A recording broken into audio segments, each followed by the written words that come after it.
we'll do now is the primary learned hand exercise known as 4, 7, 8 hands. You might remember a couple of exercises ago we did the 4, 7, 8, 10 breathing. This is a very different exercise, but it takes that 4, 7, 8 count and applies it. And so what we'll do is this, and what I'll do is I'll describe it to you first. I'll then demonstrate it, and then I'll guide you through it. Okay? So you can just watch as I begin. The 4, 7, 8 is a breathing and then a hand movement count. So a count 1, 2, 3, 4, and then 1, 2, 3, 4, 5, 6, 7, and then to 8. Okay. And we'll do that by inhaling to the count of 4, then holding our breath comfortably to the count of 7, and then exhaling fully to the count of 8. At the same time, we begin inhaling, we're going to open our hands fully to the count of 4, and then keep them stretched with awareness that we're stretching them through the count of 7. And then as we're exhaling, we close our fingers to the count of 8. Okay? So let me demonstrate it for you. Sure. And we begin 3, 2, 1 so that we know we're about to begin with the hands and with the inhalation. So 3, 2, 1.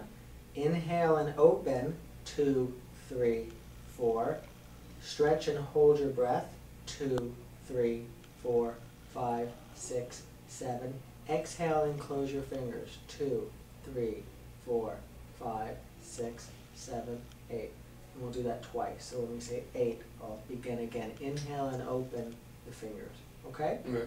All right. So I would say just sort of keep your eyes focused, maybe on your hands if you like, if you want to look at me, because I'll be doing it also. This is the first time, so it's a learning process, and it's a coordination of breath and body.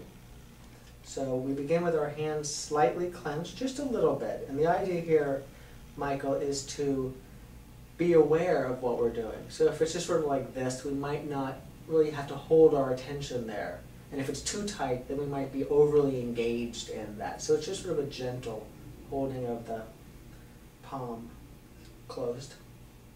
And we'll begin. 3, 2, 1. Inhale and open your fingers. 2, 3, 4. Stretch your fingers and hold your breath. 2, 3, 4, 5, 6, 7. Exhale and close your fingers. 2, 3, 4, 5, 6, 7, 8. Inhale and open your fingers. 2, 3, 4. Stretch your fingers and hold your breath. 2, 3, 4, 5, 6, 7. Exhale and close your fingers. 2, 3, 4, 5, 6, 7, 8. And then once on your own.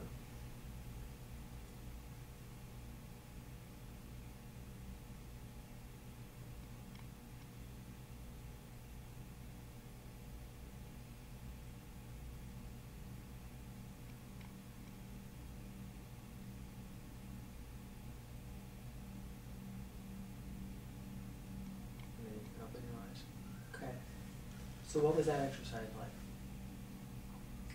Well, first it was hard to coordinate. I felt like you really have to concentrate on coordinating the breath with the hands. But after a few prep tries, it was quite nice.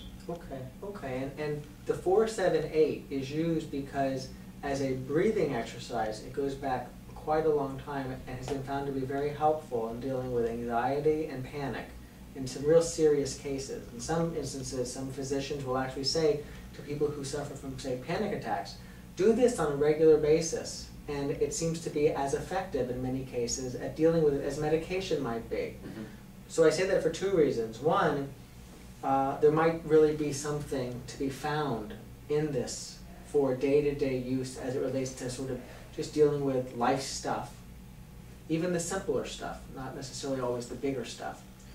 And also, it's sort of breathing and the breath and the body is medicine, and so to be done with care, right? A couple of times, not 20 times, because the breathing is serious business. Mm-hmm. This is an exercise, Michael, that you'll find that can be done both during times of challenge. So for example, you are being told, we have to get over to that thing, it's now, it's not in 20 minutes, and you're like, oh my gosh, and you have a couple seconds, but you find yourself really getting caught up. To be able to say,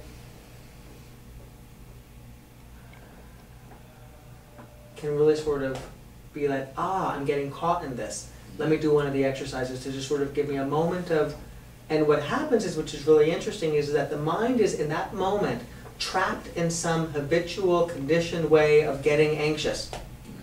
And you're choosing to put into that space a different way of relating to that experience. And so very interesting things can happen when you cultivate and learn how to do that. Because the tendency will be, I don't have time to do that now, I gotta just go. But what happens when we take that 15 seconds and do that? Maybe before going into class, maybe if you're sitting in class and getting anxious about something because the thoughts begin to wander. Maybe when you want to pay attention and the mind is just wandering. You're saying, no, I want to be, but you can't help but think about whatever it is that's maybe on your mind about the future or the past that you can't really let go of. This can be a nice way to sort of create a little bit of space, a little bit of, and things may change as a result of that. At the same time, it's also terrific to do just to do. So it's like you wake up and you're like, ah, new day. So sort of to ground and set the pace for that day. End of the day, getting ready for bed. Again, another opportunity to just sort of ground oneself in getting ready for a good night's sleep.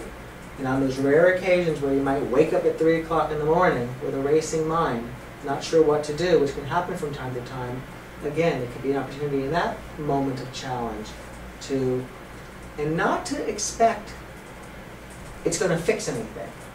Mindfulness is about being present for what arises as it arises. Because what we're finding is that just the ability to witness, just the ability to observe, can change the experience, right?